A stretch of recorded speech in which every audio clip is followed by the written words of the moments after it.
Can you describe how a concept is formulated, turned into propaganda, and then ends up on someone's bumper sticker or in a newspaper? What's the step-by-step process?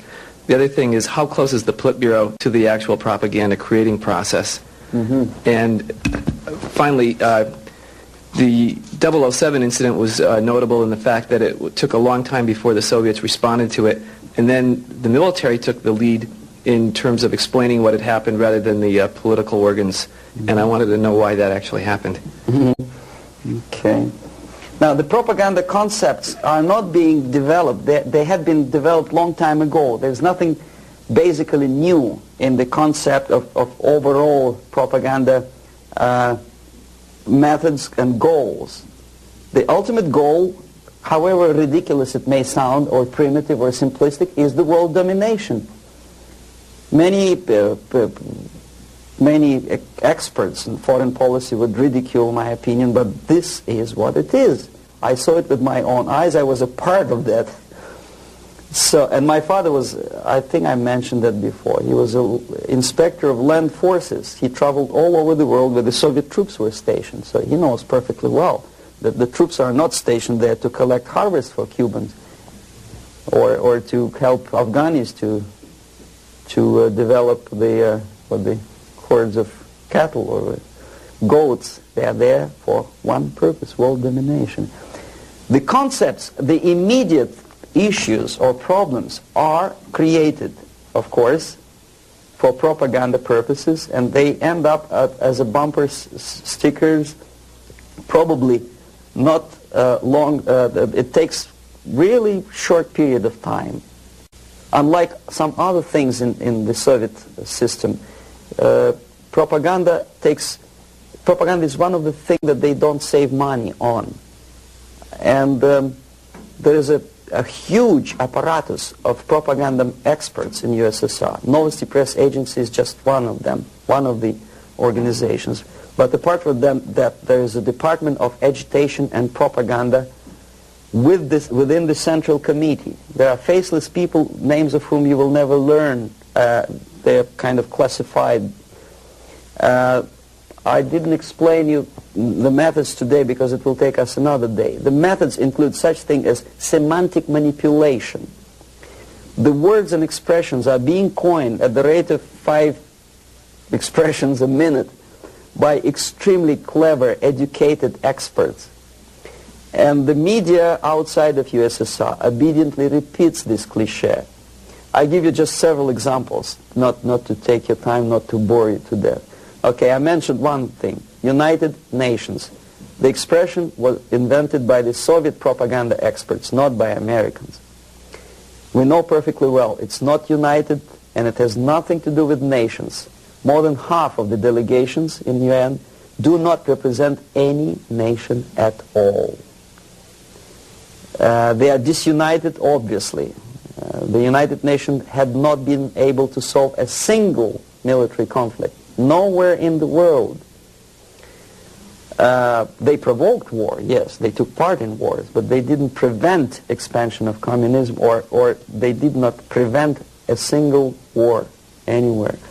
So the true expression, the true term for United Nations could be disunited bureaucracies. Okay, another cliché which was coined in Moscow by experts of propaganda. National Liberation Movement. It's not national because most of the leaders do not necessarily belong to the ethnic group which they lead, number one. Number two, they are unpatriotic and unnationalistic because they obey orders from a foreign country, USSR. Okay? They are trained in USSR, they are paid by the Soviet system, and they work in the interests of the Soviet system. Liberation, whom they are liberating. Who is being liberated? And movement. Movement, we understand, is something which moves, unlike something which is static. National liberation does not move. It's a war. If you call war a movement, probably. But it has nothing to do with the concept of movement in American terminology. It means a legitimate, overt, organized, voluntary movement. Right? I presume your church or your organization is voluntary. Nobody keeps you here by force. Okay, National Liberation Movement is an army of bandits, professional bandits, which are kept within the framework of the movement by force. If they betray, it's like in mafia, they are going to be executed. Okay, another example of semantic manipulation is, free medical aid, for example.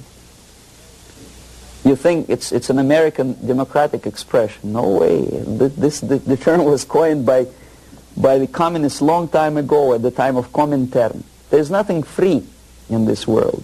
Everybody knows it. Least of all medical aid. It's a very expensive thing to render medical assistance to other people. Somebody, sometime, somewhere has to pay for it. Who? Taxpayer. Obviously.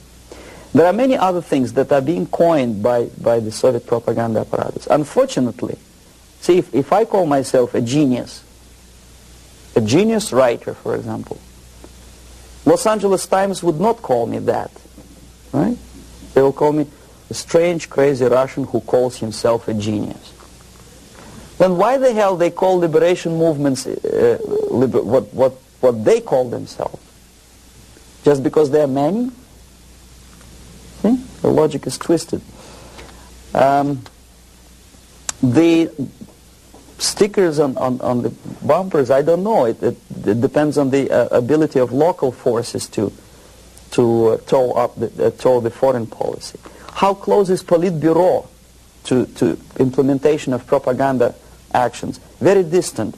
See, Politburo is a group of self-imposed dictators. They don't really decide anything. The only objective of their existence and their life and their struggle is to stay in power. Unlike American politician who has two objectives. First, to be elected, and second, to be re-elected. The Soviet politician doesn't have the first objective. He does not have to be elected. He just makes his way in the party structure all the way up. Re-election doesn't bother him at all. So the only purpose of his life is to stay where he is and don't rock the boat.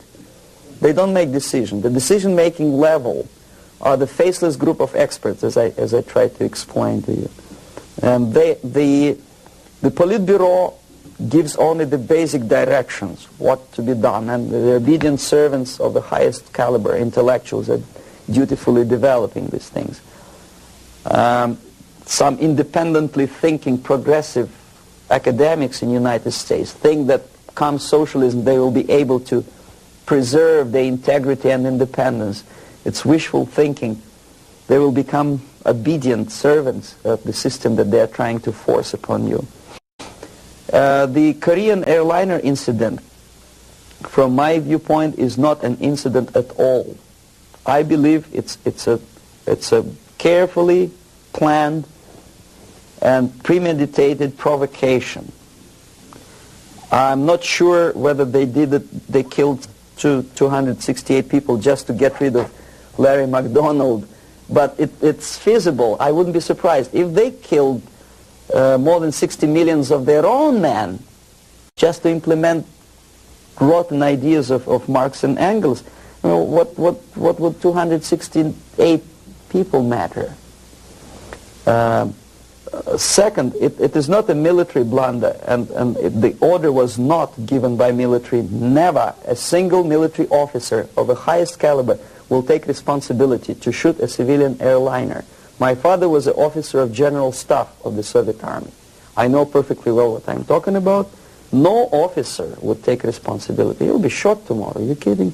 The order was given by a civilian, by party apparatchik of the highest caliber, and I wouldn't be surprised it was Andropov. In any case, Andropov knew perfectly well what went on. The Soviet power structure resembles a triangle, unlike a love triangle in real life drama. It's a hate triangle. The seats of power are party, Communist Party, the elite, of course, not the rank and file party, but the top of the pyramid. The KGB and the military. They hate each other. and each of them hate the other two. The most powerful is the party. This is the real power. The army and the KGB supposedly are servants of the party and the tools, the instruments of their power. But in fact, sometimes they are the power themselves. Andropov belongs to the most hated triangle, the KGB. My father hated KGB because he was military. Both of them, KGB and military, hate the party. Why? Because unlike in the United States, the party is the most adventuristic people. They want to invade countries. They give the orders for all kinds of adventures outside of USSR borders. They know perfectly well that comes war, they will go to bunkers and eat caviar and enjoy life, whereby military will burn in flames of nuclear war. Marshal Grechko was against invasion into Czechoslovakia because he knew that he will have to demoralize his army. And the first two divisions, after facing the reality and seeing that Czechoslovakia is not being invaded by Americans, will get corrupted. So you have to replace them with other two divisions. And if you stay long enough, you will corrupt the whole Soviet army. He said, no, don't invade Czechoslovakia. But Comrade Brezhnev said, who the hell they are? They think they deserve more sausages and butter. So show them tanks. So he did, he obeyed. The KGB, the KGB and the army sometimes are in cahoots against the party. The recent rumor that Andropov was shot by son of Brezhnev is an indication that the other two corners of the power structure were really sick and tired of the Andropov's KGB purges. You know, there were purges. Many people lost their jobs, and some were arrested, and some committed suicide in the span of some 10 months since Andropov was sentenced to power. So that gives you an idea of the Korean airliner incident is premeditated provocation to create an international tension, because the only power on earth which is interested in provoking conflicts and preserving tension is the Soviet junta. That's the only justification of them being in power. If there is no enemy outside, they have to create him. If there is no war, they have to provoke it to scare the hell out of taxpayers inside and to keep themselves in power. There are so many theories. One of them is expressed by, I wouldn't say a friend of mine, but I know him. There's another defector, Nikolai Khokhlov, who defected long time before I even joined KGB. He was also a KGB in Western Europe. Now he teaches psychology in one of California universities. He thinks that the Soviet Union developed an ESP, would you believe it, system of influencing the perception and minds of people.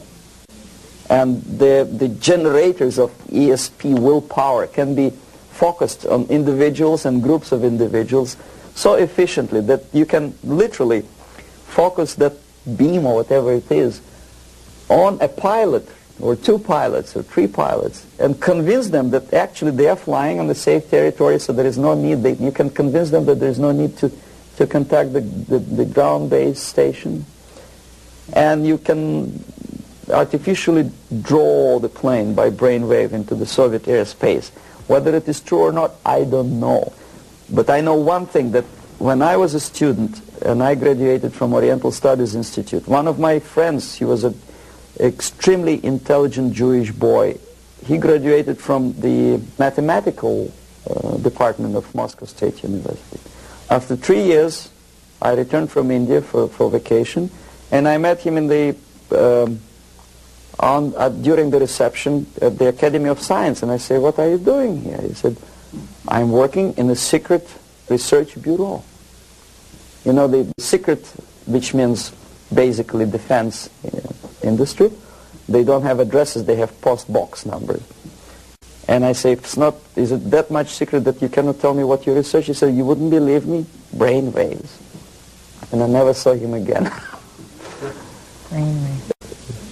ESP, which officially in the Soviet media is described as a pseudoscience and decadent capitalist gimmick to sidetrack the minds of proletariat from the real issues of class struggle.